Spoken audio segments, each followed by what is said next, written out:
Welcome back to Inherited Dawn, a One Piece podcast. We are breaking down chapter 112, Luffy versus Zoro. The one we all knew was coming eventually. The confrontation that was baked into the very DNA of their relationship from the moment they met. It had to happen. And let me tell you, it did not disappoint. The first real, serious, all-out brawl between the first two members of the Straw Hat crew. This is foundation-shaking stuff. This isn't Usopp leaving the crew over the Mary, which was heartbreaking. This is different. This is the right and left hand of the captain coming to blows with lethal intent. It's a conflict of ideals, and those are always the most dangerous. A simple misunderstanding can be cleared up. A disagreement on strategy can be debated. But when two people's fundamental view of the world clashes, there's often no resolution that doesn't involve one side breaking.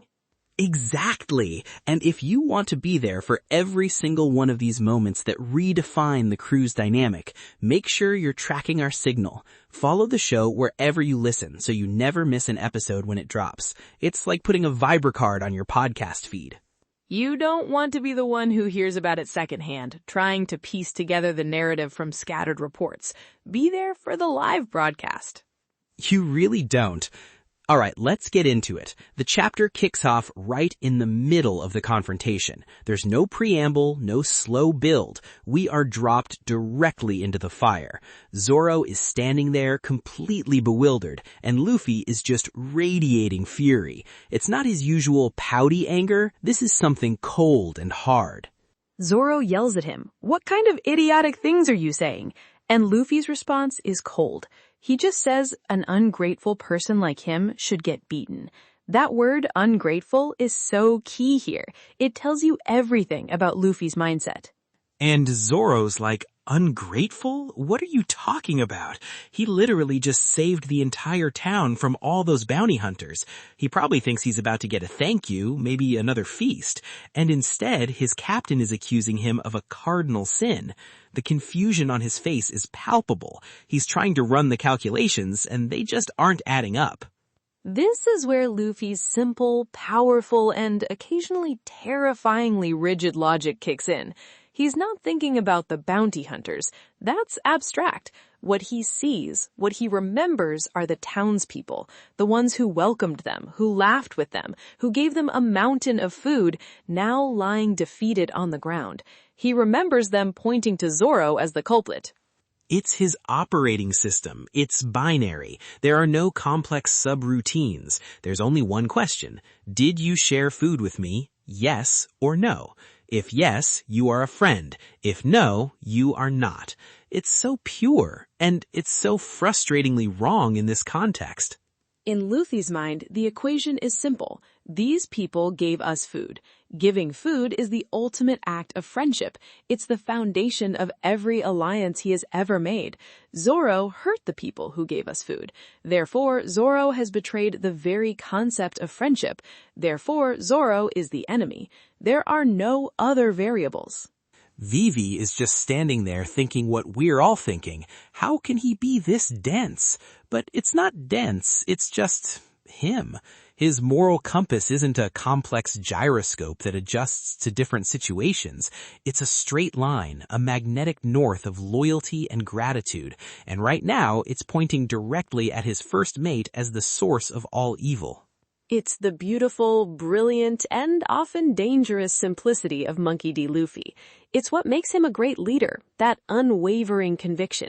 But it's also his greatest potential weakness, when that conviction is pointed in the wrong direction, based on incomplete information. And all this time, just soaking in the drama, are Mr. Five and Miss Valentine.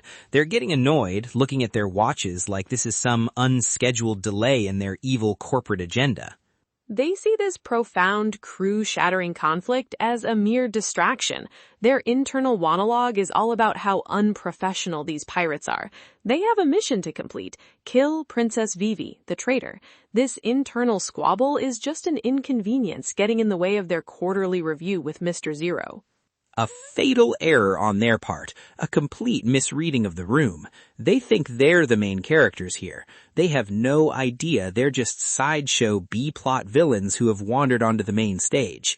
Zoro tries to explain. He gets out the words, "they were bounty hunters," but Luffy is not listening. The words just bounce off a solid wall of rage. He just screams and rushes him. And the first blow of the fight isn't even a hit, it's a miss. A wild, furious gum-gum pistol that Zoro, with his incredible reflexes, just barely dodges. But the punch connects with the building behind him, and it doesn't just punch a hole in it. The entire structure just obliterates. It turns to dust and splinters. That's the moment the tone shifts for everyone. That's the point of no return. You can see it on Zoro's face. He looks at the crater where a wall used to be, and this look of dawning horror comes over him. He asks, very calmly, which makes it even scarier, if Luffy is actually trying to kill him. And Luffy, with no hesitation, no flicker of doubt, just says, "Yeah." One word. It's not shouted. It's stated as a fact. The conviction in that one word is chilling. This isn't a sparring match. This isn't a disagreement. This isn't even a punishment. In Luffy's mind, this is an execution. He has passed judgment, and the sentence is death. That one panel, just the close-up on Luffy's face, the shadow over his eyes, and that single word bubble. It's one of the scariest moments in early One Piece. We've seen Luffy get angry before, at Krieg, at Arlong, but that was righteous fury against villains. This is cold, personal, and it's directed at his own brother-in-arms. It forces Zoro to completely reevaluate the situation. His captain, the man he swore his loyalty to on the graves of his ambition and his rival, is using full force with lethal intent. And all Zoro can do is try to talk him down while avoiding getting his head taken off. He's in an impossible position. He can't bring himself to draw his swords against his captain. But if he doesn't, he's going to die. You see him dodging and weaving, trying to deflect Luffy's fists. He's still holding back. He's still trying to treat this as a misunderstanding, while Luffy is treating it as a war. The power and speed are immense. Luffy is a rubber cannonball, and Zoro is just trying to stay alive. And this is where the Baroque works agents make their move. They are such perfect corporate stooges. They analyze the data, conclude that Luffy and Zoro are too busy with their own squabble to interfere, and decide it's the optimal time to proceed with their primary objective. They're about to go after Vivi. But the comedic timing in this series is and always will be undefeated. Just as they move in, exuding this aura of smug competence, Zoro dodges another one of Luffy's attacks with a kick. It's a defensive move aimed at his captain, but the agents just happen to be in the way. All three of them are sent tumbling into another building in a cloud of dust and comedic sound effects. It's pure slapstick, but it perfectly illustrates how out of their depth the agents are here. It's not just that they're weaker, it's that they operate on a completely different plane of reality. They are not even on the same planet. They can't process what just happened. They think this was some kind of calculated indirect attack. They think the pirates were faking their fight to lure them in and sabotage them all along. They can't comprehend that they are so unimportant, so utterly irrelevant that they literally just got hit by a stray shot from a more important fight. It's a beautiful deconstruction of the typical shonen villain trope. These two have devil fruits, code names, a sinister organization behind them. In any other story, they would be a serious threat. Here, they're a footnote. Their entire existence in this chapter is to be an obstacle that gets accidentally cleared away. So Mr. Five, still operating under the delusion that he's in control, decides to end this. He's going to kill the rubber man who so rudely interrupted his mission. He uses his power, the Bomu Bomu no Mi, and the entire building he's in just explodes. It's a huge, fiery explosion that engulfs the entire structure. A genuinely powerful attack that would kill any normal person. And out of the smoke, Miss Valentine flies into the air like a deadly Mary Poppins, revealing her devil fruit for the first time. She's so proud of herself, too. She does this whole grand announcement. She says she's now only 1 kilogram. She ate the Kiro Kiro no Mi, the Kilo Kilo fruit. a paramecia fruit that allows her to alter her body weight at will from 1 kilogram up to 10,000 kilograms. It's a deceptively simple power with terrifying applications. She can float like a feather or crush a battleship.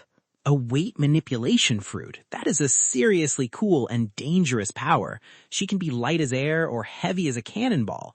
Think about the possibilities. She could ride on the wind, then become a human meteor. That's a legitimately strong ability, and she's so smug about it, floating there waiting for everyone to be impressed.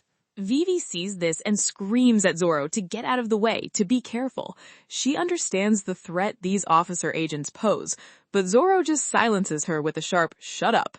He says he doesn't have time for anyone else right now.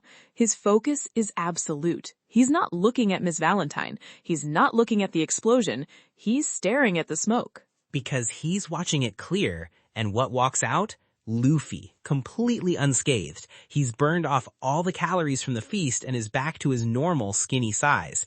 And he's dragging an unconscious Mr. Five by the collar like he's a sack of groceries. Just dealt with. An officer agent of Baroque works, a man who can turn his entire body into a bomb, a legitimate threat moments ago, was taken out off-screen as a side effect of Luffy walking out of an explosion. He wasn't even the target of Luffy's attention. He was just in the way.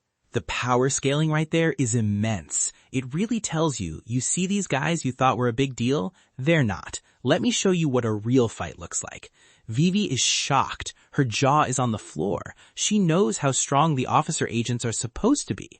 In her experience, they are monsters, and Luffy just treated one like a piece of luggage. It reframes the entire threat of the organization.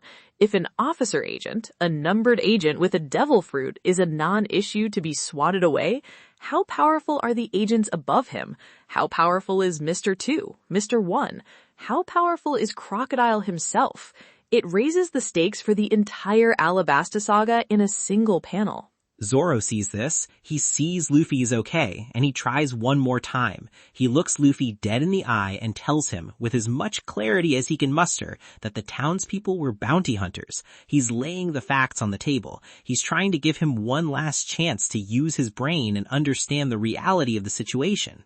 But Luffy's conviction is absolute. He just calls him a liar. There's no room for nuance, no space for evidence. He has already reached his verdict. Zoro's words are just noise. And the line that comes next is the whole key to the chapter, the key to Luffy's entire character. Luffy says, "No enemies would feed us." That's it. That's his entire worldview summed up in 5 words. Food is trust. Food is friendship. End of story. There are no appeals. It's an almost childlike certainty. And in the face of that, Zoro's facts, his reality, his lived experience from 5 minutes ago, they just don't matter. You cannot use logic to defeat an axiom. It's a foundational belief. And Zoro is chipping away at it with a rock hammer. It's futile. And all this time, Miss Valentine is just hovering there, getting more and more furious that everyone is ignoring her grand reveal. She had a whole speech planned. She's a devil fruit user. She's an officer agent. And these two are just having their own private melodrama. She finally snaps. She screams at them to stop ignoring her and changes her weight to 10,000 kilograms. 10,000 kilograms. That's 22,000 pounds. That's the weight of a city bus or 2 adult elephants. And she comes rocketing down, aiming to turn Zoro into a red smear on the cobblestones. The panel itself emphasizes the immense weight and speed. The sound effect is a thundering doom. And Zoro, without even looking, without breaking eye contact with Luffy, just takes a single, casual step to the side. The disrespect. It is the most disrespectful dodge in the history of manga. She craters the ground, shattering the street in a massive impact, completely ineffective. He didn't even dignify her attack with a block or a parry. He just moved. He is so locked in on Luffy that a 10-ton woman falling from the sky is just an inconvenience, like a fly buzzing past his ear. That's when you see the look on Zoro's face change. It's a subtle shift, but it's everything. The frustration, the attempts at reasoning, it all melts away. He's done trying to talk. He's tired of what he sees as Luffy's idiotic stubbornness. He draws his swords, Wado Ichimonji and Sandai Kitetsu. The safety is off. And he says he's getting serious. Now he's a threat. Vivi is terrified, as she should be. The time for talking is over. Zoro has accepted the reality of the situation. The only way through this is a fight. They rush at each other, a full-speed charge. Luffy winds up a punch. Zoro gets into a cutting stance. The tension is incredible. This is the big one, the question we've all been asking since they met. Luffy's unarmed strength, the raw, unpredictable power of the gum-gum fruit, versus Zoro's swordsmanship, the pinnacle of his training, discipline, and ambition. It's the ultimate unstoppable force versus unstoppable force. And the clash is immense. The impact is drawn with such incredible force. They don't just stop each other. The force of the impact creates a shockwave, a visible explosion of kinetic energy that sends both of them flying backward, smashing into the walls on opposite sides of the street. You can feel that hit. The entire street must have shaken. The sound must have been deafening. They both leave man-sized craters in solid brick walls. It shows they are perfectly matched. Neither one can overpower the other. Vivi sees a potential path to escape in the brief lull, but it's cut off instantly as they rebound off the walls and charge at each other again, not missing a beat. She's trapped. A perfect visual metaphor for her entire situation. She's a princess trying to save her kingdom, and she is physically caught between two unstoppable clashing forces that are ostensibly on her side. Her ally's internal conflict has become her cage. And then, just as the second clash is about to happen, in the rubble, Mr. Five and Miss Valentine start to stir. They are beaten, humiliated, covered in dust, and absolutely simmering with rage. Their professional pride has been wounded. They decide they're going to get their revenge. They get to their feet, preparing their ultimate combination attack. They're ready to unleash their full power on the two pirates who have ignored and disrespected them, to show them what true Baroque Works agents are capable of. And what happens next? Bro, this is one of the all-time great Straw Hat moments. It's up there with the walk to Arlong Park. It's a defining moment for the crew. It is. The fight just stops. Luffy and Zoro, mid-charge, literally feet from tearing each other apart again, stop on a dime. They don't look at each other. They turn their heads in perfect mirrored sync and look at the Baroque Works agents. The look on their faces is identical. It's pure annoyance. And together, in unison, they tell them that getting in the way of their fight is annoying. Their fight, their personal, internal, crew-defining battle is more important than the actual villains. They put their own war on pause, unified by a common annoyance. The unspoken communication in that moment is just perfect. It's a flawless, instantaneous agreement. You and me, we have business. This is the most important thing in the world right now. But first, let's take out the trash. It's the ultimate statement of priorities. It's a bizarre, violent, but incredibly potent form of loyalty.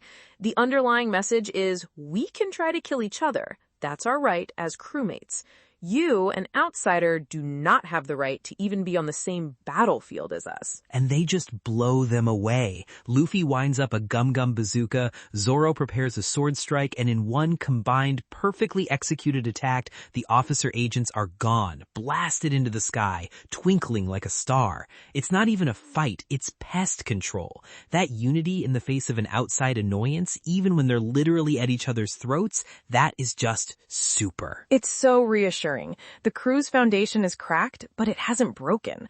That core loyalty, that us against the world mentality is still the default setting. It's an incredible piece of writing. And that's where the chapter ends. The immediate threat is gone, but the central conflict is completely unresolved. They are standing there, breathing heavily, having just acted as a perfect team, ready to go right back to trying to murder each other. Unresolved is an understatement. They just cleared the stage and tidied up the set so they could get back to the the main performance, trying to beat the hell out of each other. It's an incredible chapter, just pure distilled character conflict. No exposition, no flashbacks, just two core philosophies clashing like tectonic plates. Absolutely.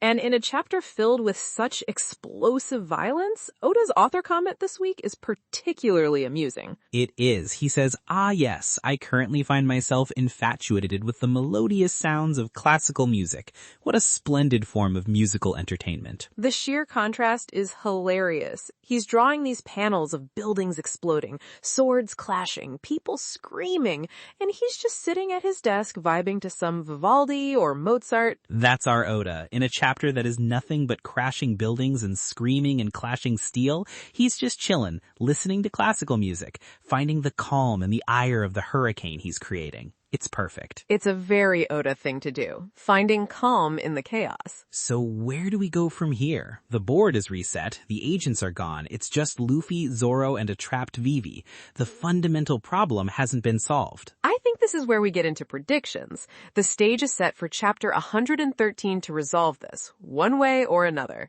Let's do it. But first, a question for our listeners, because this chapter puts the first big debate of the series on the page. Luffy's fists versus Zoro's swords. If there were no interruptions, no Nami to stop them, who do you think would actually win this fight if it went to a real definitive finish?